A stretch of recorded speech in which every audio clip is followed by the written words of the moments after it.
살을 태울 듯한 지독한 열기가 나를 삼켰다. 흐릿한 의식의 표면 위로 가장 먼저 떠오른 감각은 바로 그것이었다. 누군가의 몸이, 거대한 불덩어리 같은 몸이 내 위를 짓누르고 있었다. 숨이 막혔다. 뼈마디가 으스러지는 듯한 고통과 함께 낯선 남자의 땀과 그의 거친 숨결에서 풍기는 약냄새가 코를 찔렀다. 여기가 어디지? 나는 누구지? 아무것도 기억나지 않았다. 머릿속은 짙은 안개에 잠겨 있었고 내 몸은 내 것이 아닌 것처럼 멋대로 움직였다. 아니, 움직이는 것이 아니었다. 속박되어 있었다. 나를 짓누른 남자의 팔은 강철 밧줄처럼 내 몸을 올가매고 있었다. 남자의 입에서 고통스러운 신음이 터져 나왔다. 그것은 욕망의 찬소리가 아니었다. 지옥의 고통 속에서 허우적대는 짐승의 울부짖음에 가까웠다. 그의 온몸이 경련하듯 떨리고 있었고 그 떨림은 고스란히 내게 전달되었다. 그의 이마에서 흘러내린 땀방울이 내 뺨 위로 뚝 떨어졌다. 얼음물처럼 차갑게 느껴질 정도로 그의 몸은 뜨거웠다. 나는 비명을 지르려 했지만 목소리가 나오지 않았다. 공포가 목구멍을 틀어막고 있었다. 필사적으로 몸부림쳤지만 그는 꿈쩍도 하지 않았다. 오히려 나를 더 세게 끌어안았다. 마치 물에 빠진 사람이 마지막 지푸라기라도 잡는 것처럼 필사적으로 절박하게 그의 눈과 마주쳤다. 초점을 잃은 그의 눈동자는 고통으로 흐려져 있었다. 그는 나를 보고 있는 것이 아니었다. 그는 나를 통해 나를 넘어선 무언가를, 어쩌면 죽음의 그림자를 보고 있는 것 같았다. 제발 그가 알아들을 수 없는 말을 중얼거리며 내 목덜미에 얼굴을 묻었다. 그의 뜨거운 입술이 살갗에 닿는 순간 나는 온몸의 피가 얼어붙는 것을 느꼈다. 안 돼. 머릿속에서 수만 개의 경고등이 켜졌다.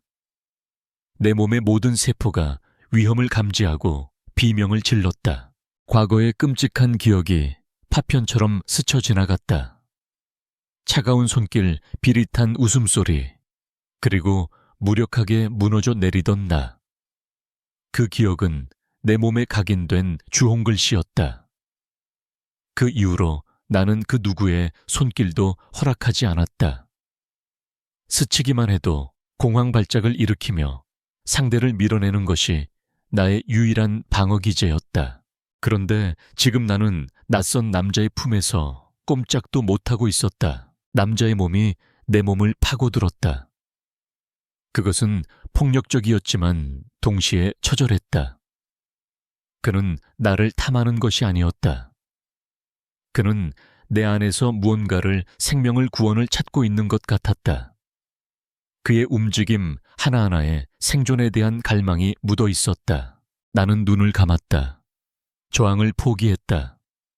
이 끔찍한 현실에서 벗어나기 위해 나는 내 영혼을 몸에서 분리시키기 시작했다. 나는 더 이상 여기에 없는 것이다.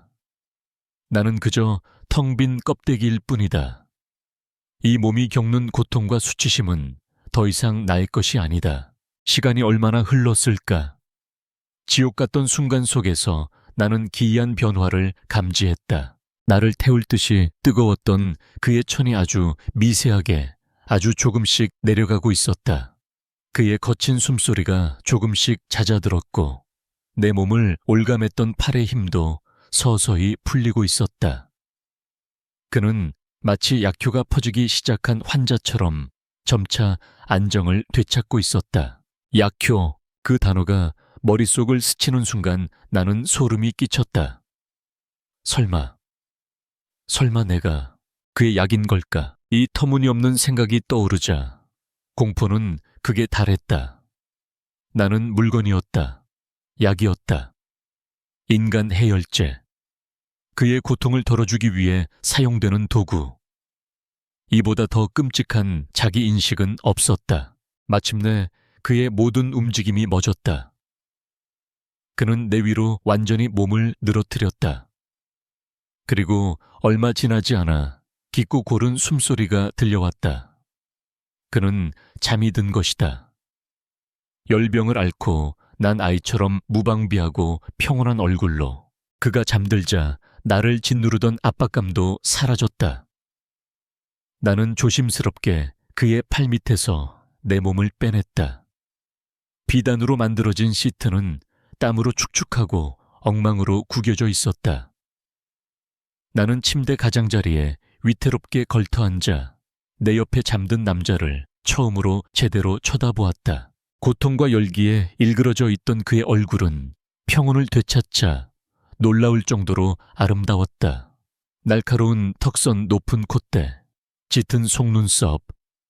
하지만 창백한 그의 얼굴에는 깊은 고독과 피로의 그림자가 드리워져 있었다.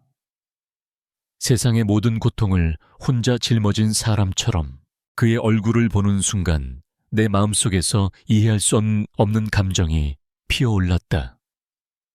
극심한 공포와 혐오감 속에서 아주 희미한 하지만 분명한 연민의 감정이었다. 나는 미친 듯이 고개를 저었다. 제정신이 아니야. 나는 피해자다. 저 남자는 나를 범한 가해자다. 그런데 왜 나는 저 남자가 불쌍하게 느껴지는 거지? 나는 비틀거리며 침대에서 내려왔다. 바닥에는 내 옷가지들이 아무렇게나 흩어져 있었다. 낡은 청바지와 배달 온 유니폼 조끼. 이 호화로운 방과 전혀 어울리지 않는 나의 초라한 현실이었다. 옷을 주워 입으며 나는 방을 둘러보았다. 최고급 가구와 예술 작품들.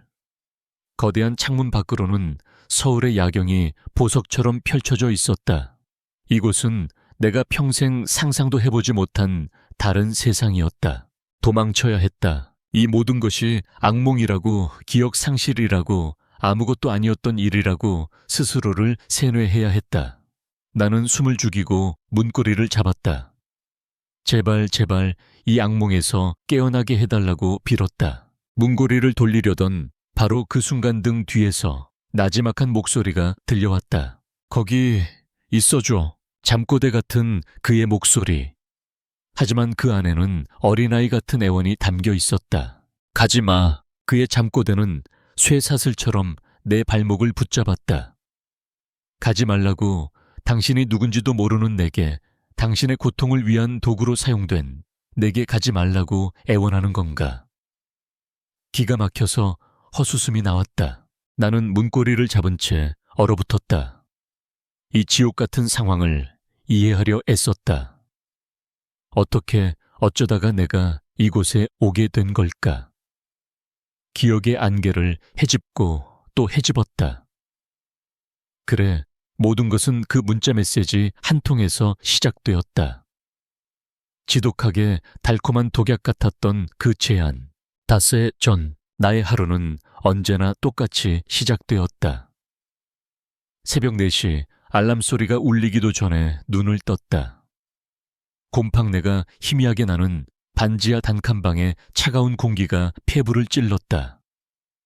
창문도 없는 작은 방에서 나의 유일한 세상은 머리맡에 놓인 핸드폰이었다. 밤새 쌓인 문자 메시지 대부분은 두 종류였다. 대출금 연체 안내라는 제목의 빚 독촉 문자. 그리고 엄마라는 이름으로 저장된 나의 안부를 묻는 메시지. 두 종류의 문자 모두 내 어깨를 짓누르는 삶의 무게였다. 아버지가 남긴 사업, 빚, 그리고 심장병을 앓는 엄마의 병원비. 24살의 나에게는 감당하기 벅찬 현실이었다. 나는 대학을 중퇴하고 배달 대행업체에 뛰어들었다. 하루 14시간씩 스쿠터를 몰며 서울의 골목골목을 미친 듯이 누볐다. 위험하고 고된 일이었지만 다른 선택지는 없었다. 그날도 나는 여느 때처럼 배달 앱을 켜고 콜을 기다리고 있었다. 점심시간이 막 지난 가장 일이 한산한 시간이었다. 그때 평소와는 다른 종류의 특별 배차 알림이 울렸다. 특별 퀵서비스, 교수, 출발지, 강남구 논현동, 도착지 경기도 가평군 설악면. 상세 주소는 배차 확정 후 안내, 배송 물품, 소형 의료기기 박스 파손 주의, 운임 300만 원, 선금 50만 원, 도착 즉시 잔금 250만 원 지급. 나는 내 눈을 의심했다. 300만 원. 내가 한 달 내내 잠도 줄여가며 벌어야 겨우 만질 수 있는 돈이었다. 고작 박스 하나를 가평까지 배달하는데 이런 거금을 준다고 말도 안 됐다. 이건 분명 불법적인 일, 마약이나 혹은 그보다 더한 무언가를 운반하는 일일 것이다. 나는 본능적으로 거절 버튼을 누르려 했다. 하지만 그 순간 빗독촉 문자에 붉은 글씨와 병상에 누워 계신 엄마의 창백한 얼굴이 눈앞에 아른거렸다. 300만 원이면 엄마의 수술비를 일부라도 마련할 수 있었다. 이 지긋지긋한 빚의 굴레에서 잠시나마 숨을 돌릴 수 있었다. 위험해. 이건 함정이야. 머릿속 이성이 경고했다. 하지만 돈에 대한 절박함은 이성의 목소리를 집어삼켰다. 이번 한 번만, 딱 한 번만 눈 딱 감고 하는 거야. 악마의 속삭임이 나를 유혹했다. 결국 나는 떨리는 손가락으로 수락 버튼을 눌렀다. 출발지는 논현동의 한 허름한 빌딩 앞이었다. 약속된 장소에 도착하자 검은 양복을 입은 남자가 그림자처럼 나타나 내게 작은 상자를 건넸다. 그는 나에게 어떤 질문도 하지 않았고 나 역시 아무것도 묻지 않았다. 그는 내 계좌로 50만 원을 입금한 뒤 차가운 목소리로 말했다. 도착지 주소입니다. 내비게이션에 찍고 그대로 따라가세요. 도착하면 그곳에 있는 집사에게 물건을 건네주면 됩니다. 절대 다른 행동은 하지 마십시오. 나는 고개를 끄덕이고 스쿠터에 시동을 걸었다. 상자는 생각보다 가벼웠다. 심장이 불안하게 요동쳤지만 이미 엎질러진 물이었다. 내비게이션이 안내하는 길은 점점 더 외진 곳으로 향했다. 서울의 복잡한 도로를 벗어나자 한적한 국도가 이어졌고 이내 좁고 구불구불한 상일로 접어들었다. 한참을 올라가자 산 중턱에 거대한 철문이 나타났다. 동화 속 마왕의 성처럼 주변 자연과 어울리지 않는 위압적인 모습이었다. 내가 문 앞에 스쿠터를 세우자 인터폰에서 목소리가 흘러나왔다. 배달원 신분을 밝히자 육중한 철문이 소리 없이 열렸다. 문 안쪽으로는 끝이 보이지 않는 정원과 그 끝에 자리한 거대한 현대식 저택이 보였다. 저택 현관 앞에 도착하자 양복을 입은 또 다른 남자가 나를 기다리고 있었다. 그는 50대 정도로 보였고 감정을 읽을 수 없는 무표정한 얼굴을 하고 있었다. 자신을 김비서라고 소개했다. 고생 많으셨습니다.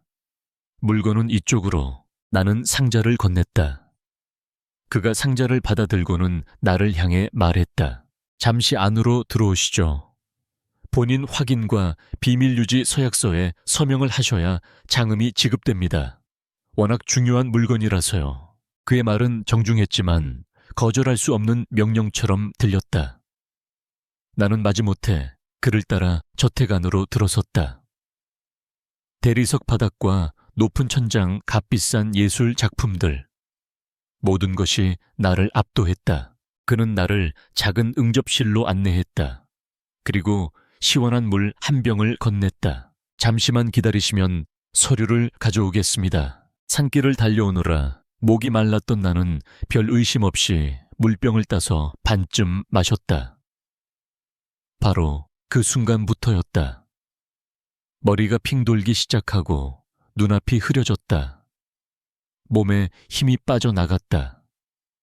나는 본능적으로 위험을 감지하고 자리에서 일어나려 했지만 다리가 풀려 그대로 소파 위로 쓰러졌다. 이게 무슨... 의식이 희미해져 가는 내 위로 김비서가 무표정한 얼굴로 내려다보고 있었다. 그의 입이 움직였다. 걱정 마십시오. 해치려는 것이 아닙니다. 당신은 그저 필요한 약일 뿐이니 약. 그 말을 마지막으로 나는 완전한 어둠 속으로 빠져들었다. 그리고 다시 눈을 떴을 때 나는 바로 이 방 이 침대 위에 누워 있었다. 내 옷은 벗겨진 채 몸에는 낯선 실크 슬립이 입혀져 있었다. 머리는 깨질 듯이 아팠고 온몸은 무기력했다. 내가 상황 파악을 하기도 전에 방문이 열리고 한 남자가 비틀거리며 들어왔다. 바로 내 옆에 잠든 이 남자 권태하였다. 그때의 그는 지금처럼 평온하지 않았다. 그는 지독한 열병에 시달리며 고통스럽게 신음하고 있었다. 그는 나를 발견하자마자 마치 사막에서 오아시스를 발견한 사람처럼 나에게 달려들었다. 그렇게 나의 악몽이 아니 나의 현실이 시작된 것이다. 기억의 조각들을 모두 맞추고 나자 나는 온몸이 부들부들 떨리는 것을 느꼈다. 나는 납치당했다. 약에 취해 강제로 나는 천천히 고개를 돌려 침대 위에서 잠든 권태아를 보았다. 그리고 다시 현관문 쪽을 보았다. 그의 잠꼬대가 가지 말라는 애원이 귓가에 맴돌았다. 바로 그때 방문이 소리 없이 열렸다. 문 앞에는 김 비서가 어젯밤 응접실에서 보았던 그 무표정한 얼굴 그대로 서 있었다. 그는 침대에서 곤히 잠든 권태아를 한 번, 그리고 공포에 질려있는 나를 한 번 쳐다보았다. 그의 시선에는 어떤 감정도 담겨있지 않았다. 그는 마치 실험 결과를 확인하는 과학자처럼 담담한 목소리로 내게 말했다. 축하합니다, 한서연 씨. 그의 입가에 비웃음인지 모를 희미한 미소가 걸렸다. 당신이 바로 권태아 대표님의 유일한 해열제입니다. 해열제. 김 비서가 내뱉은 그 단어는 날카로운 얼음 조각이 되어 내 고막을 찢고 들어와 뇌리에 박혔다. 나는 웃어야 할지 울어야 할지 아니면 비명을 질러야 할지 알 수 없었다. 내 머릿속은 새하얗게 비어버렸고 그의 말이 메아리처럼 맴돌았다. 유일한 해열제. 무슨 말도 안 되는 소리를. 내 목소리는 나 자신도 알아들을 수 없을 만큼 갈라지고 떨렸다. 김 비서는 내 반응 따위는 안중에도 없다는 듯 여전히 그 무표정한 얼굴로 잠든 권태아를 향해 고갯짓했다. 대표님께서는 희귀 유전병을 앓고 계십니다. 주기적으로 고열과 극심한 통증을 동반하는 병이죠. 현대의학으로는 치료가 불가능합니다. 어떤 약도 듣지 않죠. 그의 설명은 마치 날씨 이야기를 하듯 담담했다. 하지만 저희 연구팀은 한 가지 기이한 사실을 발견했습니다. 특정 유전자 염기 서열을 가진 사람과의 신체적 접촉, 특히 친밀한 접촉이 대표님의 증상을 완화시키는 유일한 방법이라는 것을요. 당신처럼 말입니다, 한서연 씨. 그의 말이 끝나자 나는 온몸의 힘이 빠져나가는 것을 느꼈다. 어젯밤 내 몸에서 일어났던 기이한 변화들. 그를 태울 듯 뜨거웠던 열기가 내게 옮겨 붙는 듯 하다가 이내 함께 스르르 사라져버렸던 그 기묘한 현상. 그것이 모두 사실이었다. 나는 정말로 약이었다. 당신들은 나를 납치한 거야. 이건 범죄라고. 나는 마지막 남은 힘을 쥐어짜 소리쳤다. 하지만 내 목소리는 이 거대한 저택의 적막함 속에서 공허하게 흩어졌다. 김 비서는 눈썹 하나 까딱하지 않았다. 납치란요. 저희는 그저 당신께 정중한 제안을 하기 위해 이곳으로 모셨을 뿐입니다. 물론 당신이 거절하기 힘든 제안이 되겠지만요. 그는 말을 마친 뒤 푹 쉬시지요 라는 한마디를 남기고 소리 없이 방을 나갔다. 문이 닫히는 순간 나는 무너져 내렸다. 희망이 없었다. 이곳은 완벽한 요새였고 나는 그 안에 갇힌 한 마리 사냥감에 불과했다. 그날 이후 나는 그 방에 감금되었다. 식사는 제 시간에 들어왔지만 창문에는 보이지 않는 잠금 장치가 되어 있었고 방문은 언제나 밖에서 잠겨 있었다. 권태하는 단 한 번도 내 앞에 나타나지 않았다. 마치 어젯밤의 일이 모두 꿈이었던 것처럼 그의 존재는 지워져 있었다. 하지만 나는 알고 있었다. 그는 이 집 어딘가에 나와 같은 죄수로서 혹은 나의 간수로서 존재하고 있다는 것을. 사흘째 되던 날 아침 방문이 열렸다. 들어온 것은 김비서, 그리고 그의 뒤에는 권태하가 서 있었다. 그는 완벽하게 재단된 회색 수트를 입고 있었다. 며칠 전 고통에 몸부림치던 모습은 온데간데 없었다. 그는 차갑고 오만하며 모든 것을 발 아래에 둔 지배자의 얼굴을 하고 있었다. 하지만 나는 보았다. 그의 눈동자가 아주 미세하게 흔들리고 있다는 것을. 그는 나를 똑바로 쳐다보지 못했다. 그의 시선은 내 머리 위 허공 혹은 내 옆의 벽지를 향해 있었다. 그는 나를 보는 것을 두려워하고 있었다. 그 사실이 나를 더욱 비참하게 만들었다. 몸은 좀 어떻습니까? 김 비서가 의례적인 질문을 던졌다. 나는 대답하지 않았다. 대신 권태하를 노려보았다. 내 눈빛에는 경멸과 증오가 가득 담겨 있었다. 내 시선을 느꼈는지 그의 어깨가 움찔하는 것이 보였다.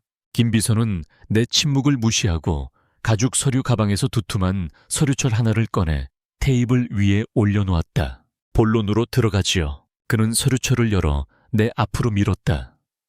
가장 위에는 계약서라는 세 글자가 굵은 글씨로 박혀 있었다. 지금부터 제안을 하겠습니다.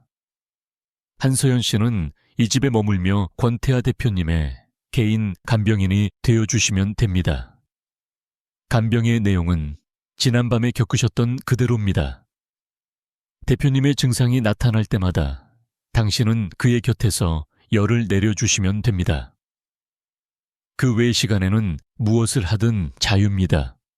이 저택 안에서는 나는 기가 막혀서 아무 말도 할 수 없었다. 그는 인간의 존엄성을 파괴하는 행위를 간병이라는 단어로 아무렇지 않게 포장하고 있었다. 그 대가로 저희는 한서연 씨의 모든 것을 해결해 드리겠습니다. 그는 계약서 밑에 있던 다른 서류들을 펼쳐 보였다. 거기에는 우리 가족의 모든 정보가 담겨 있었다. 아버지가 남긴 사채 빚의 원금과 이자가 상세히 적힌 서류, 심장병을 앓는 엄마의 진단서와 앞으로 예상되는 수술비 내역서, 심지어는 고등학생인 내 남동생의 신상 정보까지. 이 모든 빚은 계약 즉시 저희 쪽에서 변제하겠습니다. 어머님의 수술비와 이후의 치료비 전액도 지원할 겁니다. 동생분은 원한다면 해외 유학까지 보내드릴 수 있습니다. 그리고 한서연 씨 개인의 계좌로는 매달 당신이 평생 만져보지 못할 액수의 돈을 입금해드리죠. 그것은 악마의 거래였다. 내 몸과 영혼을 파는 대가로 가족의 구원을 약속하는.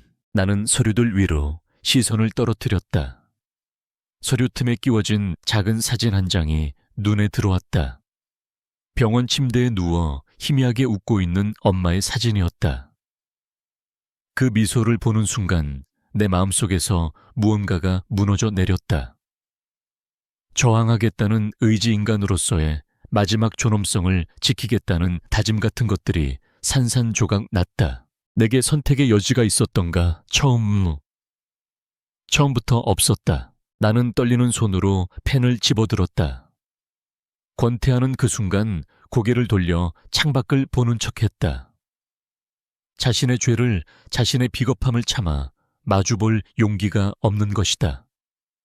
나는 그 비겁한 모습을, 그리고 이 모든 상황을 조종하는 김 비서의 무감각한 얼굴을 번갈아 보았다. 그리고 마음속에 차가운 증오를 새겼다. 나는 계약서의 마지막 장 서명란에 내 이름을 적었다. 한 획 한 획을 그을 때마다 내 영혼의 일부가 깎여 나가는 것 같았다. 한, 서, 연, 세 글자를 모두 쓰고 펜을 내려놓는 순간 나는 더 이상 예전의 내가 아니었다. 나는 권태하의 약이 되었고 돈에 팔려온 노예가 되었다. 현명한 선택입니다. 김비서는 만족스러운들 서류를 챙겨 일어섰다. 권태하도 그를 따라 몸을 돌렸다. 단 한 번도 내게 눈길을 주지 않은 채 그는 방을 나가려 했다. 잠깐만요. 내가 그를 불러 세웠다. 그는 걸음을 멈췄지만 돌아보지는 않았다. 나는 쇳소리가 섞인 목소리로 말했다. 당신을 경멸해. 그리고 증오할 거야. 당신이 내 몸을 약으로 삼는 매 순간, 그리고 앞으로 살아갈 모든 순간에. 절대로 잊지 마. 내 말에 그의 등이 굳어지는 것이 보였다. 그는 아무 대답도 없이 그대로 방을 나가버렸다. 문이 닫히고 방 안에는 다시 나 혼자만 남았다. 나는 테이블 위에 놓인 내 가족의 서류들을 끌어안고 소리 없이 울었다. 이것은 구원이 아니었다. 이것은 단지 나 혼자만의 지옥의 시작일 뿐이었다. 계약서에 내 영혼을 팔아넘긴 그날 이후 내 삶의 무대는 지옥에서 금태를 두른 감옥으로 바뀌었다. 나는 저택의 동쪽 별차에 가장 깊숙한 곳에 있는 스위트룸으로 거처를 옮겼다. 방은 비현실적으로 넓고 화려했다. 천장에는 거대한 샹들리에가 보석처럼 빛났고 바닥에는 발이 푹 빠질 만큼 부드러운 카펫이 깔려 있었다. 방 한쪽 벽면 전체는 통유리로 되어 있어 잘 가꾸어진 비밀 정원이 한눈에 들어왔다. 내 반지하 방에서는 상상도 할 수 없었던 풍경이었다. 옷장 안에는 내 것이 아닌 최고급 브랜드의 옷들이 계절별로 가지런히 걸려 있었다. 모든 것이 완벽했다. 자유만 빼고 나에게는 2명의 전담 하녀가 배정되었다. 그들은 그림자처럼 소리 없이 움직이며 나의 모든 시중을 들었지만 결코 내게 말을 걸지 않았다. 그들의 눈에는 어떤 감정도 담겨 있지 않았다. 나는 주인이 아니라 그들이 관리해야 할 값비싼 물건일 뿐이었다. 나는 이 황금 세장 안에서 유령처럼 시간을 보냈다. 아침에 눈을 뜨면 최고급 요리로 차려진 식사가 들어왔고 오후에는 정해진 구역의 정원을 산책하는 것이 허락되었다. 저녁에는 서재에 가득 꽂힌 책들 중 아무거나 골라 읽을 수 있었다. 하지만 그 어떤 것도 내 마음에 위안을 주지 못했다. 음식은 모래알처럼 느껴졌고 아름다운 정원은 거대한 담장으로 둘러싸인 감옥의 일부일 뿐이었다. 책 속의 글자들은 눈에 들어오지 않고 흩어졌다. 그리고 권태하. 그는 내 삶에서 완벽하게 사라졌다. 나는 아침 일찍 그의 검은 세단이 저택을 빠져나가는 소리를 들었다. 그리고 아주 늦은 밤 그 차가 다시 돌아오는 소리를 들었다. 그는 나를 철저하게 피하고 있었다. 우리는 같은 지붕 아래 살았지만 결코 마주치지 않았다. 그는 나를 그의 삶에서, 그의 시야에서 완전히 지워버린 것 같았다. 마치 내 존재가 그에게는 떠올리고 싶지 않은 끔찍한 수치이기라도 한 것처럼 그의 이런 태도는 내 증오심에 더욱 불을 지폈다. 그는 나를 필요할 때만 쓰는 약으로 취급하면서 동시에 나라는 존재 자체를 부정하고 있었다. 그의 비겁함에 역겨움이 치밀었다. 시간은 의미 없이 흘러갔다. 일주일, 그리고 또 일주일. 나는 점차 무감각해졌다. 분노도 슬픔도 공포도 무뎌졌다. 나는 그저 숨 쉬는 인형이 되어가고 있었다. 그러던 어느 날 밤 마침내 올 것이 왔다. 자정을 넘긴 시간 고요한 복도에서 다급한 발소리가 들려왔다. 그리고 내 방문이 벌컥 열렸다. 김비서였다. 그의 얼굴은 평소와 달리 창백했고 이마에는 땀이 맺혀 있었다. 대표님께서 찾으십니다. 그 한마디에 멎어 있던 내 심장이 다시 뛰기 시작했다. 공포로 나는 로봇처럼 자리에서 일어나 그를 따라 나섰다.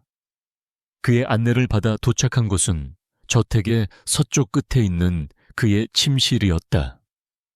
내가 처음 이 집에 끌려왔던 바로 그 방.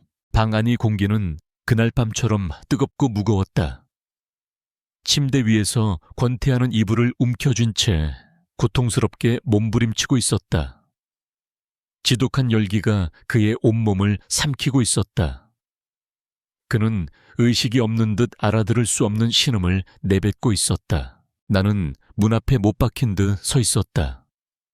발이 떨어지지 않았다. 머릿속에서는 도망치라고 소리쳤지만 내 몸은 이미 계약에 묶인 노예였다. 한서연 씨, 김 비서가 내 등을 떠밀었다. 그 힘에 밀려 나는 비틀거리며 침대를 향해 걸어갔다. 하셔야 할 일을 하십시오. 그는 그 말을 남기고 방을 나갔다. 문이 닫히는 소리와 함께 방 안에는 나와 고통받는 짐승 한 마리만이 남았다. 나는 눈을 감았다.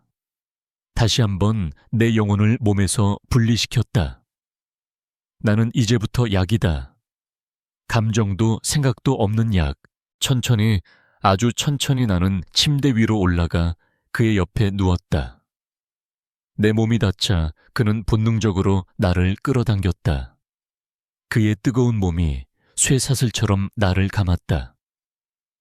첫날 밤의 악몽이 재현되었다. 하지만 이번에는 달랐다. 이번에는 내가 모든 것을 인지하고 있었다. 이것이 나의 일이라는 것을. 나는 텅 빈 눈으로 천장의 샹들리에를 바라보았다. 그의 거친 숨소리를 들으며 내 몸을 통해 그의 열기가 빠져나가는 것을 무감각하게 느꼈다.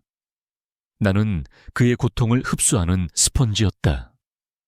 그의 생명을 연장시키는 제물이었다. 시간이 얼마나 흘렀을까? 그의 몸부림이 멎고 숨소리가 고르게 바뀌었다. 그는 다시 깊은 잠에 빠져들었다. 나는 기계적으로 그의 품에서 빠져나와 온매무새를 가다듬었다. 몸도 마음도 더러워진 기분이었다. 나는 비틀거리며 방을 나왔다. 복되는 김 비서가 기다리고 있었다. 그는 내게 아무것도 묻지 않았다. 그저 고갯짓으로 내 방으로 돌아가라는 신호를 보낼 뿐이었다. 이것이 나의 새로운 일상이었다. 평소에는 유령처럼 지내다가 그가 아플 때만 호출되어 그의 약이 되는 삶. 그 끔찍한 순환은 몇 번이고 반복되었다. 그는 나를 사용하고 그리고 나를 외면했다. 사과도 감사도 그 어떤 말도 없었다. 우리는 철저하게 사용자와 도구의 관계였다. 그러던 어느 늦은 밤 나는 잠을 이루지 못하고 발코니에 나가 있었다. 차가운 밤 공기가 머리를 식혀주는 것 같았다. 그때 정원 저편에서 희미한 불빛을 보았다. 권태하였다. 그는 가운만 걸친 채 정원 벤치에 홀로 앉아 있었다. 그의 손에는 와인잔이 들려 있었지만 그는 마시지 않고 그저 허공을 응시하고 있었다. 그의 옆모습은 지독히도 외로워 보였다. 화려한 저택의 주인이자 거대 기업의 CEO. 하지만 그 본질은 자신의 몸이라는 감옥에 갇혀 고통받는 한 명의 나약한 인간일 뿐이었다. 그 모습을 보는 순간 내 마음속 단단했던 증오의 벽에 아주 작은 균열이 생겼다. 나는 여전히 그를 경멸했고 나에게 이런 삶을 강요한 그를 용서할 수 없었다. 하지만 그 증오심 아래로 나도 모르는 연민의 감정이 안개처럼 피어오르고 있었다. 나는 서둘러 방 안으로 들어왔다. 그를 동정해서는 안 됐다. 그것은 나 자신에 대한 배신이었다. 그는 나의 간수이고 나는 그의 죄수일 뿐이다. 그 이상도 그 이하도 아니었다. 나는 창밖에 그를 보지 않으려 애쓰며 침대에 누워 눈을 감았다. 하지만 그의 외로워 보이던 뒷모습이 칠흑 같은 어둠 속에서 선명하게 떠올라 사라지지 않았다. 권태하의 외로운 뒷모습을 본 이후 내 마음속에서는 나 자신도 이해할 수 없는 전쟁이 시작되었다. 나는 여전히 그를 증오했다. 내 삶을 송두리째 빼앗고 나를 도구로 사용하는 그를 용서할 수 없었다. 하지만 그 증오심 아래 아주 희미한 연민이 자꾸만 고개를 들었다. 그 역시 이 거대한 저택이라는 감옥에 갇힌 또 한 명의 죄수일 뿐이라는 생각. 그 생각은 나를 혼란스럽게 만들었다. 나는 그 감정을 애써 억눌렀다. 동정은 사치였다. 살아남기 위해서는 증오심을 더 단단히 벼려야만 했다. 나는 다시 무감각한 인형이 되기로 결심했다. 그의 고통도 그의 외로움도 더 이상 내 마음에 담지 않기로. 그렇게 몇 주가 더 흘렀다. 주기적으로 반복되는 간병과 그 외의 텅 빈 시간들. 모든 것이 끔찍한 일상이 되어갈 무렵 내 몸에서 이상신호가 감지되기 시작했다. 처음에는 그저 소화불량인 줄 알았다. 아침에 눈을 뜨면 속이 메스꺼웠고 기름진 음식 냄새만 맡아도 헛구역질이 났다. 하녀들이 가져다주는 최고급 음식들은 나에게 고문과도 같았다. 나는 모든 것을 스트레스 탓으로 돌렸다. 이 비정상적인 삶 속에서 몸이 고장나는 것은 어쩌면 당연한 일이었다. 하지만 증상은 점점 더 심해졌다. 늘 찾아오던 그날의 소식은 2달이 넘도록 끊겼고 오후가 되면 이유 없는 피로감이 몰려와 나를 무기력하게 만들었다. 그리고 무엇보다 내 후각이 비정상적으로 예민해졌다. 권태아의 방에서 희미하게 풍겨오는 그의 채취. 전에는 그저 낯설게만 느껴졌던 그 냄새가 이제는 이상하게도 역하게 느껴지기 시작했다. 설마 머릿속에 떠오른 끔찍한 가능성을 나는 필사적으로 부정했다. 아닐 거야. 그럴 리가 없어. 그들이 이 모든 것을 계획한 그들이 그런 실수를 했을 리가 없었다. 그들은 나를 약으로 사용하면서 분명 피임과 같은 조치를 철저히 했을 것이다. 내가 의식이 없는 사이에라도 나는 불안감에 휩싸였다. 하지만 이 거대한 감옥 안에서 내가 할 수 있는 것은 아무것도 없었다. 병원에 갈 수도 약국에 갈 수도 없었다. 나는 그저 내 몸이 보내는 불길한 신호를 외면하며 제발 아니기를 기도할 수밖에 없었다. 나의 희망은 한 명의 새로운 하녀로 인해 산산조각 났다. 그녀는 내 또래로 보이는 아직 앳된 얼굴의 아이였다. 다른 하녀들과는 달리 그녀의 눈에는 희미한 동정심이 서려 있었다.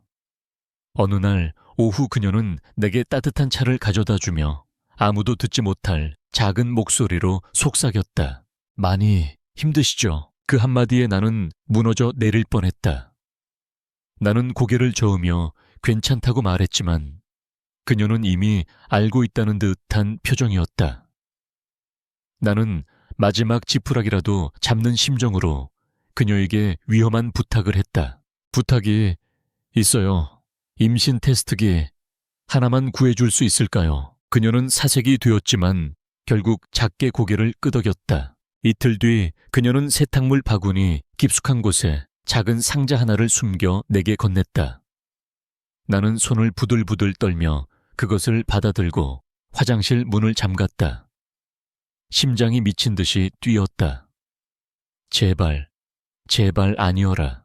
결과를 기다리는 몇 분의 시간은 영원처럼 느껴졌다. 마침내 나는 눈을 질끈 감았다가 천천히 떴다. 그리고 나는 보았다. 선명한 2줄. 나는 주저앉았다. 손에 들고 있던 테스트기가 바닥으로 떨어졌다. 아니야. 이건 악몽이야. 세상의 모든 소리가 사라지고 내 심장이 쿵하고 바닥으로 떨어지는 소리만 들렸다. 이 아이는, 이 생명은, 그것은 축복이 아니었다. 그것은 낙인이었다. 내 몸에 새겨진 지울 수 없는 주홍글씨. 권태하와 나를 영원히 묶어버릴 끔찍한 족쇄. 나는 이 아이의 엄마가 아니었다. 나는 그저 약의 부작용을 잉태한 도구일 뿐이었다. 공포가 내 온몸을 집어삼켰다. 이 사실을 들키면 어떻게 될까? 김 비서는 그리고 권태하는 이 아이를 어떻게 할까? 그들에게 이 아이는 자신들의 완벽한 계획에 생긴 오점 제거해야 할 골칫거리에 불과할 것이다. 어쩌면 나를 아이와 함께 없애버릴지도 모른다. 나는 차가운 화장실 바닥에 웅크린 채 한참을 울었다. 절망의 눈물이었다. 하지만 그 눈물이 마를 때쯤 절망의 잿더미 속에서 아주 작은 불씨 하나가 타오르기 시작했다. 그것은 바로 생존 본능이었다. 나 혼자라면 어떻게 되든 상관없었다. 하지만 이제는 아니었다. 내 안에는 또 다른 생명이 자라고 있었다. 나의 의지와는 상관없이 끔찍한 방식으로 세상에 오게 된 아이. 하지만 그렇다고 해서 이 아이가 죄를 지은 것은 아니었다. 이 아이는 살아갈 권리가 있었다. 이런 지옥 같은 곳이 아니라 평범하고 따뜻한 세상에서 나는 결심했다. 도망쳐야 한다. 이 아이를 지키기 위해서. 그리고 나 자신으로 살아가기 위해서. 더 이상 권태하의 약으로 권씨 가문의 노예로 살아갈 수는 없었다. 그날부터 나는 치밀하게 탈출을 계획하기 시작했다. 나는 더 이상 무기력한 인형이 아니었다. 나는 내 아이를 지켜야 하는 어미 늑대였다. 나는 일부러 더 아픈 척, 더 무기력한 척 연기하며 그들의 경계심을 풀었다. 그리고 몰래 저택의 구조를 파악하고 경비원들의 교대 시간을 외우고 식료품 배달 트럭이 드나드는 시간을 확인했다. 하녀들의 대화를 엿들으며 저택 밖에 정보를 모았다. 나는 매일 밤 아무도 모르게 체력을 단련했다. 방 안에서 할 수 있는 모든 운동을 했다. 그리고 하녀가 가져다 주는 음식 중에서 상하지 않을 견과류나 말린 과일 같은 것들을 몰래 침대 밑에 숨겨두었다. 만약의 사태를 대비한 비상식량이었다. 나를 동정했던 그 어린 하녀에게는 내 목에 걸고 있던 유일한 유품인 작은 목걸이를 건네며 도움을 청했다. 내가 탈출하는 날 딱 10분만 정원에 감시 카메라 전원을 내려달라고. 그녀는 처음에는 기겁하며 거절했지만 내 눈 속의 절박함을 보고는 결국 위험한 제안을 수락했다. 모든 계획은 세워졌다. 보름달이 뜨는 밤, 경비가 가장 허술해지는 새벽 3시. 식료품 트럭이 들어오는 시간을 이용해 저택을 빠져나가는 것이다. 성공 확률은 희박했다. 잡히면 죽을지도 모른다. 하지만 나는 두렵지 않았다. 내게는 이제 잃을 것이 없었고 지켜야 할 것이 생겼기 때문이었다. 나는 매일 밤 아직 납작하기만 한 내 아랫배에 손을 얹고 속삭였다. 아가야, 조금만 기다려. 엄마가 꼭 여기서 나가게 해줄게. 내 아이를 지키겠다는 결심은 내 안에 잠들어 있던 모든 감각을 깨웠다. 나는 더 이상 무기력한 인형이 아니었다. 나는 매 순간을 날카롭게 관찰하고 계산하고 계획했다. 탈출을 위한 디데이는 계획대로 보름달이 뜨는 밤 새벽 3시로 정해졌다. 마침내 약속의 밤이 되었다. 나는 숨을 죽인 채 침대에 누워 시계의 초침 소리를 들었다. 째깍째깍 내 심장 소리처럼 들렸다. 가방에는 몰래 숨겨두었던 약간의 비상식량과 물, 그리고 엄마의 낡은 사진이 들어있었다. 이게 내가 가진 전부였다. 새벽 3시가 되기 10분 전 나는 침대에서 빠져나왔다. 어린 하녀가 약속대로 내 방문의 잠금 장치를 몰래 풀어둔 상태였다. 나는 고양이처럼 소리 없이 복도를 걸었다. 순찰 중인 경비원의 발소리가 들릴 때마다 나는 거대한 그림이나 커튼 뒤에 몸을 숨겼다. 심장이 목구멍까지 뛰어오르는 것 같았지만 내 안의 아이를 생각하며 공포를 억눌렀다. 마침내 정원으로 통하는 후문에 도착했다. 약속된 시간이 되자 정원의 모든 감시 카메라에 붉은 불빛이 동시에 꺼졌다. 어린 하녀가 약속을 지켜준 것이다. 이제 내게 주어진 시간은 단 10분. 나는 정원을 가로질러 식료품 트럭이 드나드는 동쪽의 작은 문을 향해 달리기 시작했다. 달빛이 구름에 가려 주위는 칠흑같이 어두웠다. 자유가 바로 저 문 너머에 있었다. 조금만 더 가면 바로 그때였다. 어둠 속에서 누군가의 그림자가 불쑥 나타나 내 앞을 가로막았다. 어디 가는 겁니까? 얼음장처럼 차가운 목소리. 권태하였다. 나는 비명을 지를 뻔했다. 왜 그가 여기에 이 시간에 그는 잠옷용 가운만 걸친 채 잠을 이루지 못하고 정원을 배회하고 있었던 것이다. 나는 대답 대신 그를 지나쳐 필사적으로 뛰었다. 잡히면 끝장이었다. 서여. 그가 내 팔을 붙잡았다. 그의 손은 불덩이처럼 뜨겁지 않았다. 차갑고 단단했다. 나는 그의 손을 뿌리치려 발버둥 쳤다. 이거 나 놓으란 말이야. 대체 왜 이러는 겁니까? 무슨 짓을... 그의 말이 채 나기도 전에 극심한 스트레스와 격한 움직임 때문이었을까. 눈앞이 핑 돌며 현기증이 몰려왔다. 나는 비틀거리며 그대로 바닥을 향해 쓰러졌다. 그가 반사적으로 나를 끌어안아 받쳐주었다. 그의 품에 안긴 채 나는 의식을 잃었다. 얼마나 지났을까? 낯익은 소독약 냄새에 정신이 들었다. 눈을 뜨자 내 방에 하얀 천장이 보였다. 나는 다시 그 황금 세장 안으로 돌아와 있었다. 탈출은 실패했다. 절망감이 온몸을 짓눌렀다. 정신이 드십니까? 김비서의 목소리였다. 그는 침대 옆에 서 있었고 그 옆에는 흰 가운을 입은 나이든 의사가 있었다. 그리고 방 건너편 창가에는 권태아가 딱딱하게 굳은 얼굴로 서 있었다. 의사가 김비서를 향해 고개를 끄덕이며 말했다. 임신입니다. 10주 정도 된 것 같습니다. 심한 스트레스로 잠시 정신을 잃었던 것뿐이니 안정만 취하면 산모와 태아 모두 괜찮을 겁니다. 임신, 그 단어가 방 안의 공기를 얼어붙게 만들었다. 김비서의 무표정하던 얼굴이 처음으로 미세하게 굳어졌다. 나는 공포에 질려 권태아를 바라보았다. 그는 어떤 표정을 짓고 있을까? 분노 경멸 아니면 차가운 살해. 권태아는 창가에 서서 미동도 하지 않았다. 나는 그의 표정을 읽을 수 없었다. 그는 그저 텅 비어 보였다. 모든 것을 잃어버린 사람처럼. 의사가 돌아간 뒤 김비서가 침묵을 깼다. 그는 나를 벌레 보듯 쳐다보며 권태아를 향해 사무적인 목소리로 말했다. 처리하겠습니다. 가장 조용하고 확실한 방법으로요. 대표님의 계획에 차질이 생겨서는 안 됩니다. 그의 말은 사형 선고나 다름없었다. 처리하겠다는 것은 내 뱃속의 아이를 지우겠다는 뜻이었다. 어쩌면 나까지도. 나는 공포에 질려 이불을 움켜쥐었다. 안 돼. 나는 나도 모르게 중얼거렸다. 바로 그 순간이었다. 창가에 서 있던 권태아가 천천히 몸을 돌렸다. 그는 김비서를 보지 않았다.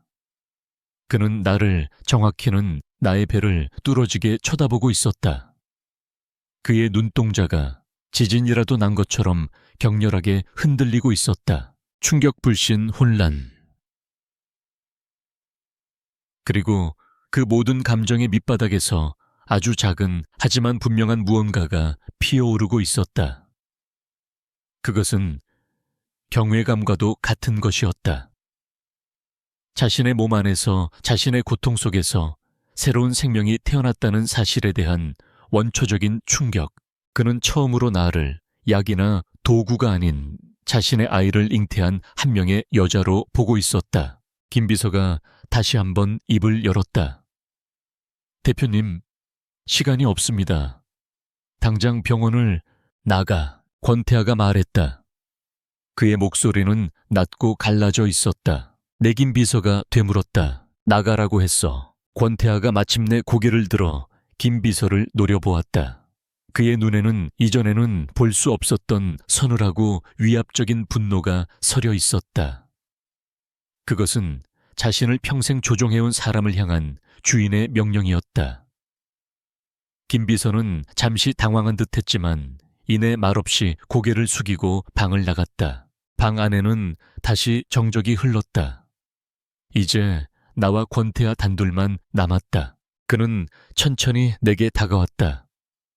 나는 그가 무슨 짓을 할지 몰라 공포에 질려 몸을 움츠렸다. 그는 내 침대 옆에 멈춰 섰다. 그리고는 아무 말 없이 그저 나를 그리고 나의 배를 내려다보았다. 그의 눈빛은 내가 지금까지 단 한 번도 본 적 없는 것이었다. 그 안에는 더 이상 차가운 무관심이나 뜨거운 고통이 없었다. 대신 그 자리를 나조차도 감히 해석할 수 없는 아주 복잡하고 깊은 감정이 채우고 있었다. 그 침묵 속에서 나는 우리의 관계가, 이 지옥 같던 계약이 이제 돌이킬 수 없이 변해버렸다는 것을 직감했다. 권태아의 눈은 내가 한 번도 본 적 없는 깊은 시면이었다. 그 안에서 수만 가지 감정이 폭풍처럼 휘몰아치고 있었다. 그는 한참 동안 말이 없었다. 그 침묵의 시간 동안 나는 차라리 그가 내게 소리를 지르거나 뺨을 때리거나 혹은 김 비서를 다시 불러 나를 처리하라고 명령하기를 바랐다.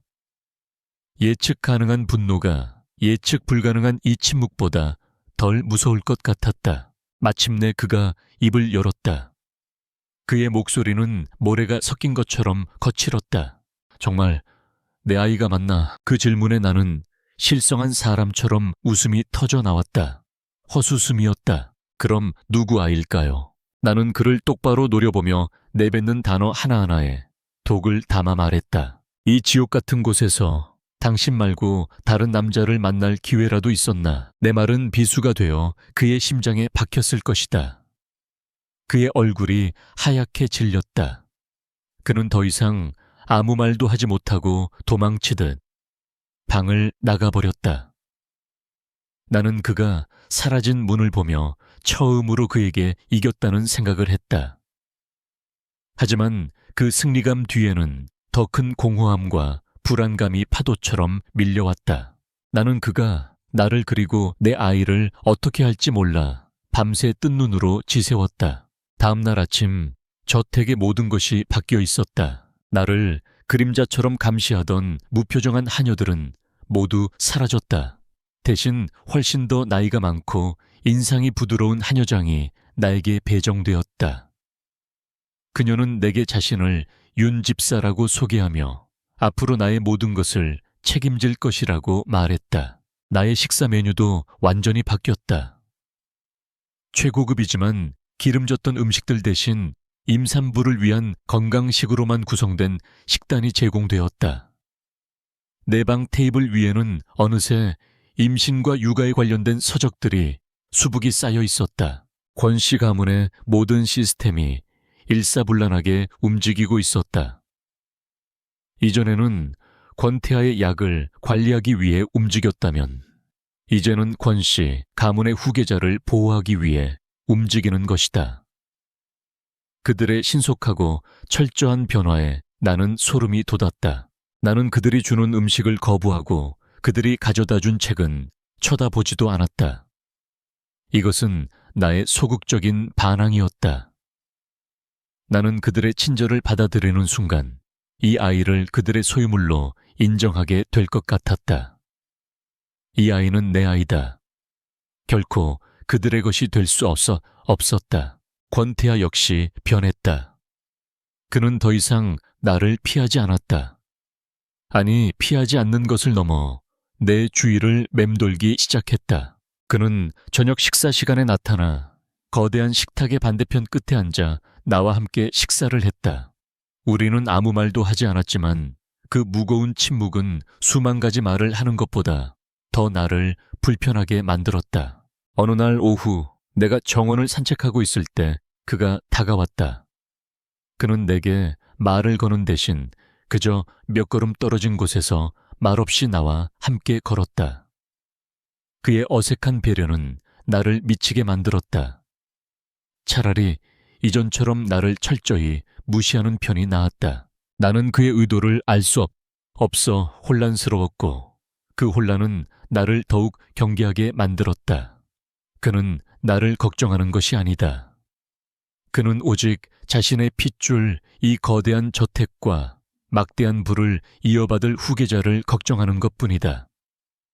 나는 그 사실을 되뇌며 절대로 그에게 마음을 열지 않으리라 다짐했다. 그러던 어느 날 밤 입덧이 유난히 심하게 찾아왔다. 나는 속을 개워내기 위해 화장실로 달려갔다. 한참을 변기를 붙들고 있는데 등 뒤에서 인기척이 느껴졌다. 권태하였다. 그는 어느새 내 뒤에 와서 있었다. 나는 쉰 목소리로 소리쳤다. 나의 가장 비참하고 약한 모습을 그에게 보이고 싶지 않았다. 하지만 그는 나가지 않았다. 대신 그는 말없이 다가와 한쪽 무릎을 꿇고 앉아 내 등을 쓸어주기 시작했다. 그의 손은 크고 따뜻했지만 그 움직임은 어쩔 줄 몰라 하는 아이처럼 서툴렀다. 괜찮은가? 그의 목소리가 미세하게 떨리고 있었다. 나는 그의 손길을 뿌리치려 했지만 그럴 힘조차 남아있지 않았다. 나는 그의 서툰 위로를 받으며 한참 동안이나 속에 있는 모든 것을 개원했다. 진정이 된 후 그가 건네는 물로 입을 헹구고 나자 조금 살 것 같았다. 나는 엉망이 된 모습으로 바닥에 주저앉아 그를 노려보았다. 왜 이런 짓을 하는 거죠? 그냥 날 내버려 둬요. 당신의 후계자는 내가 알아서 잘 지킬 테니. 내 비아냥거림에 그는 고개를 숙였다. 어둠 속에서 그의 얼굴이 보이지 않았지만 그의 어깨가 작게 떨리는 것을 보았다. 그는 아주 오랜 침묵 끝에 거의 들리지 않을 만큼 작은 목소리로 말했다. 미안합니다. 나는 내 귀를 의심했다. 당신에게 이런 짓을 해서 정말 미안합니다. 그것은 내가 그에게서 처음 듣는 사과였다. 그 안에는 어떤 변명이나 계산도 담겨 있지 않았다. 오직 깊이를 알 수 없는 죄책감과 후회만이 담겨 있었다. 나는 아무 대답도 하지 못했다. 그의 진심 어린 사과 앞에서 내가 그동안 단단하게 쌓아 올렸던 증오의 벽이 모래성처럼 허물어지는 것을 느꼈다. 나는 여전히 그를 용서할 수 없었다. 하지만 더 이상 그를 예전처럼 미워할 수만은 없게 되었다. 그는 죄책감에 시달리는 가해자였고 나는 그의 아이를 가진 피해자였다. 우리는 결코 평범한 관계가 될 수 없었다. 하지만 그날 밤 그의 서툰 손길과 진심 어린 사과 속에서 우리 사이에는 아주 기이하고 위태로운 휴전선이 그어졌다. 그날 이후 나는 더 이상 그가 주는 음식을 거부하지 않았다. 그가 내미는 책을 읽지는 않았지만 테이블 구석으로 밀어놓지도 않았다. 그가 정원에서 함께 걷자고 할 때 나는 더 이상 도망치지 않고 그의 옆에서 말없이 걸었다.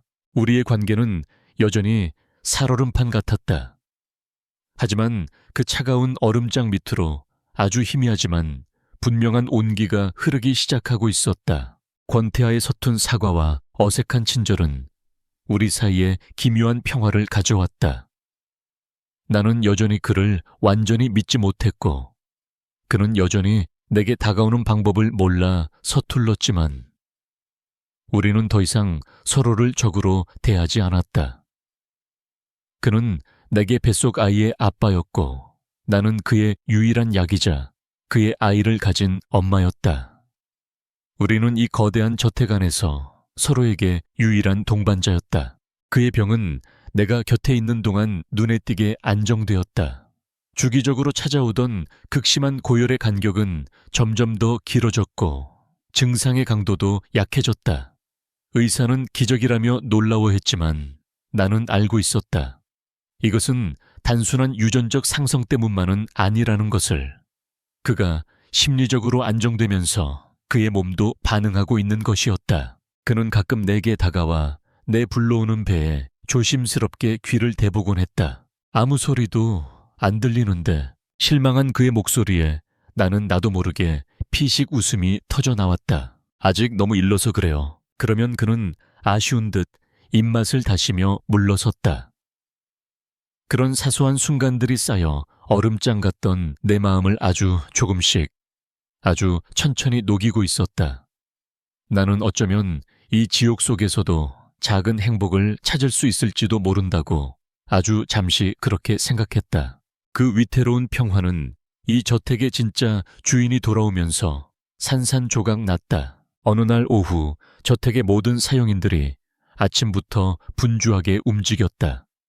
공기 중에 팽팽한 긴장감이 흘렀다. 윤 집사는 내게 오늘 하루는 방 안에서만 머물러 달라고 정중하지만 단호하게 말했다. 무슨 일이냐고 물었지만 그녀는 입을 다물었다. 저녁이 될 무렵 저택 현관으로 여러 대의 검은 세단이 들어오는 것이 보였다. 그리고 차에서 내리는 한 남자. 멀리서 보았지만 그에게서는 권태하와는 비교도 안 될 만큼 압도적인 위압감이 느껴졌다. 권씨 가문의 수장이자 이 거대한 제국의 왕. 권태하의 아버지 권일중 회장이었다. 그가 돌아왔다는 사실만으로도 저택 전체가 거대한 얼음 덩어리처럼 얼어붙는 것 같았다. 나는 불안감에 휩싸여 방 안을 서성겼다. 그가 나를, 내 아이를 어떻게 할까? 그가 이 모든 일을 계획한 장본인이었다. 내 인생을 망가뜨린 진짜 적. 얼마 지나지 않아 내 방문이 노크 소리도 없이 벌컥 열렸다. 권 회장이었다. 그는 2명의 비서를 대동한 채 내 방으로 성큼성큼 걸어 들어왔다. 그는 나를 위아래로 훑어보았다. 그의 눈빛은 뱀처럼 차갑고 끈질겼다. 그 눈빛에 나는 온몸이 얼어붙는 것 같았다. 네가 한서연이냐? 그가 말했다. 그의 목소리는 낮고 건조했지만 그 안에는 사람을 복종시키는 힘이 있었다. 어리석은 아이로구나. 감히 누구의 아이를 가졌다고 생각하는 개냐. 그 뱃속의 것은 태어나서는 안 될 존재다. 권씨 가문의 오점이 될 씨앗이지. 내가 너 같은 천한 계집의 자식을 내 손주로 인정할 것 같으냐. 그의 말은 칼날이 되어 내 가슴을 후벼 팠다. 천한 계집, 오점. 그의 눈에 나는 내 아이는 그런 존재였다. 그는 옆에 있던 비서에게 서류 봉투를 건네받아 내 앞 테이블 위로 던졌다. 그 안에 네가 평생 만져볼 수도 없는 돈이 들어있다. 그리고 외국으로 나갈 비행기표와 신분도 마련해 두었지. 조용히 아이를 지우고 이 나라를 떠나라. 그러면 너와 내 가족의 남은 인생은 내가 보장해 주마. 그것은 제안이 아니었다. 협박이었다. 나는 떨리는 손으로 테이블 위의 봉투를 바라보았다. 그리고 나도 모르게 내 손이 불러오는 배를 감싸 안았다. 그러자 신기하게도 떨림이 멈췄다. 아이가 내게 용기를 주는 것 같았다.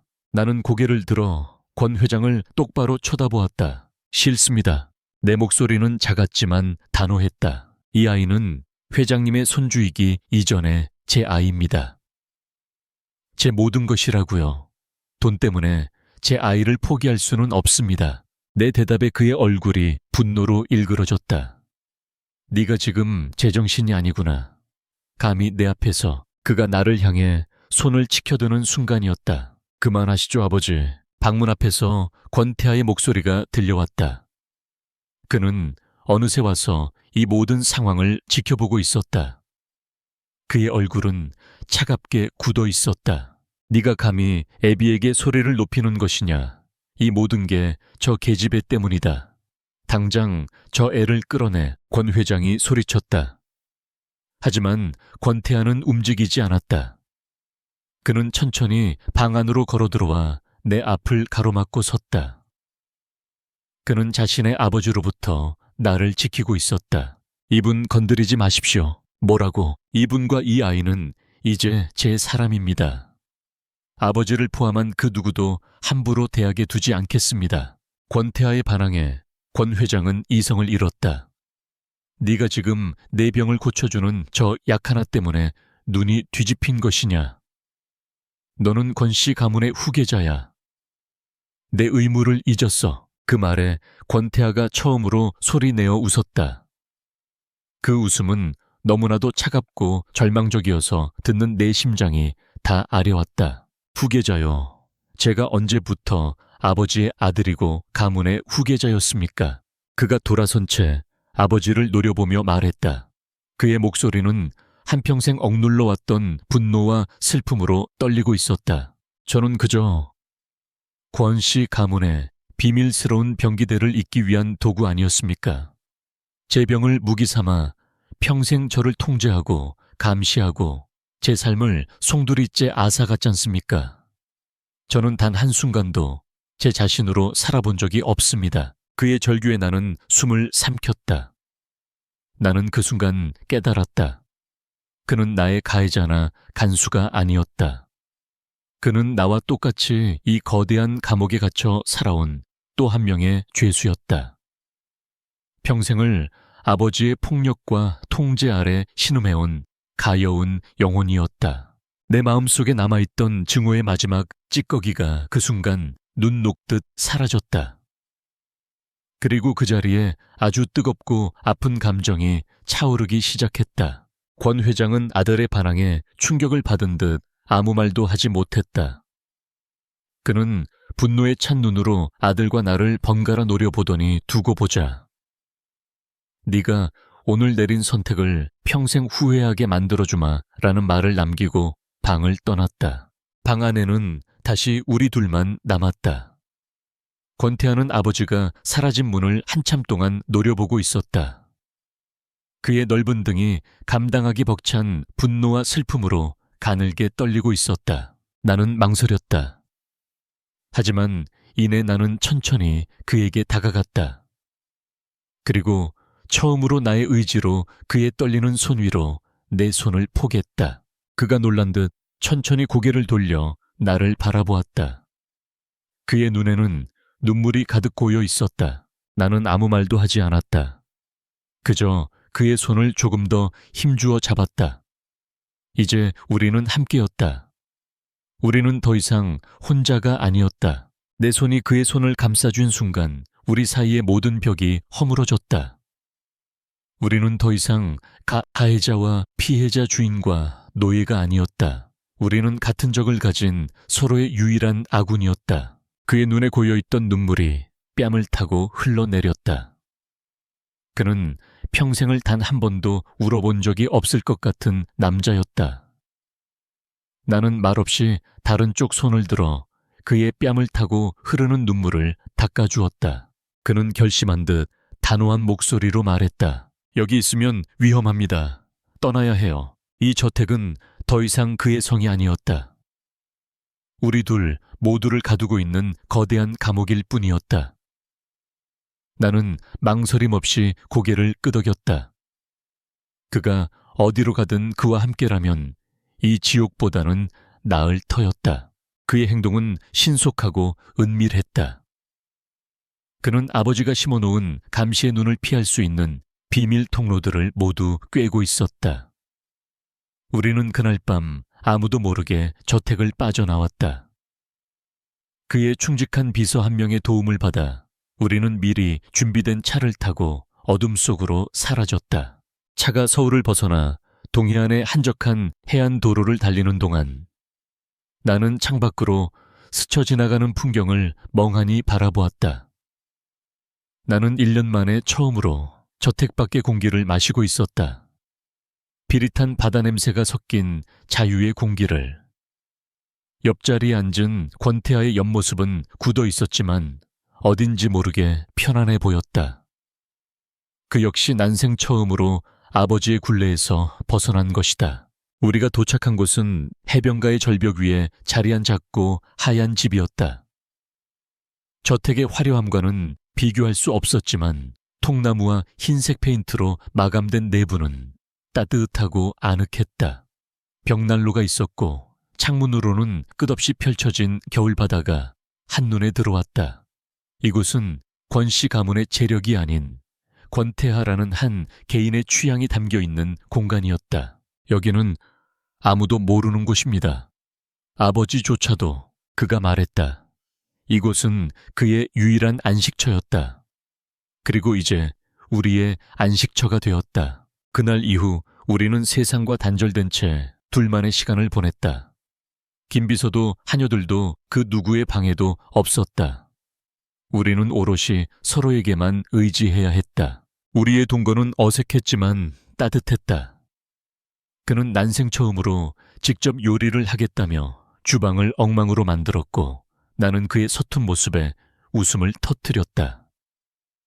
결국 우리는 함께 인스턴트 스파게티를 끓여 먹었다. 최고급 레스토랑의 요리보다 훨씬 더 맛있었다. 우리는 함께 바닷가를 산책하고 벽난로 앞에 앉아 책을 읽고 많은 대화를 나누었다. 그는 자신의 갑갑했던 어린 시절에 대해 단 한 번도 가져보지 못했던 꿈에 대해 털어놓았다. 나는 나의 가난했지만 소박했던 과거에 대해 빵 냄새를 좋아했던 소녀 시절에 대해 이야기했다. 우리는 서로의 상처뿐만 아니라 서로의 영혼을 알아가고 있었다. 그 과정에서 내 마음속에서는 아주 자연스럽게 새로운 감정이 싹 텄다. 연민과 동지애를 넘어선 남자로서의 그를 향한 감정.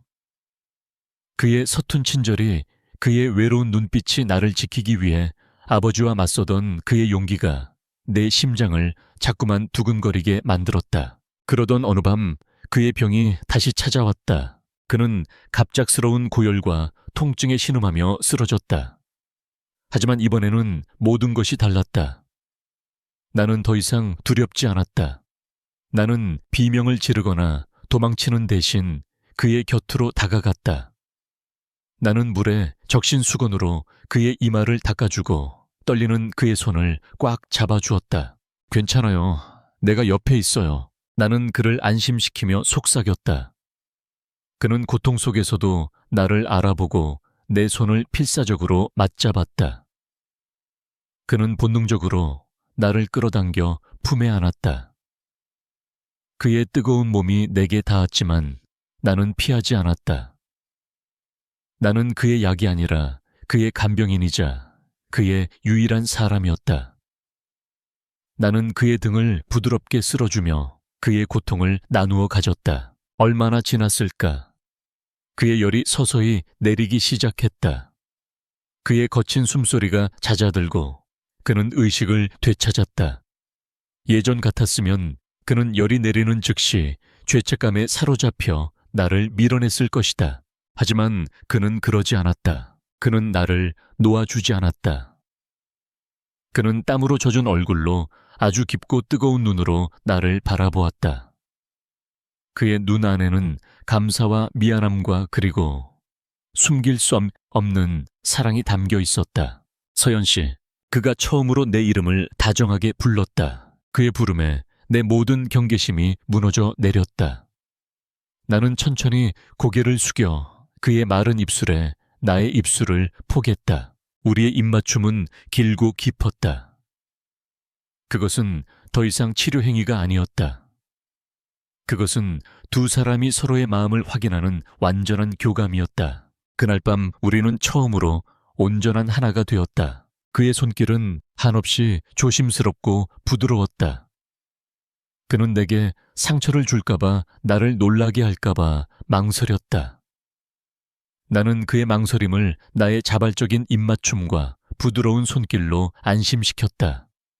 이것은 나의 선택이라고. 우리의 몸이 겹쳐졌을 때 나는 더 이상 과거의 트라우마에 시달리지 않았다. 그의 품 안은 세상에서 가장 안전한 곳이었다. 남자의 품이 이토록 따뜻하고 안전할 수 있다는 것을 나는 난생 처음으로 깨달았다. 그는 나의 몸뿐만 아니라 나의 상처 입은 영혼까지 어루만지고 있었다. 그것은 단순한 육체적 결합이 아니었다.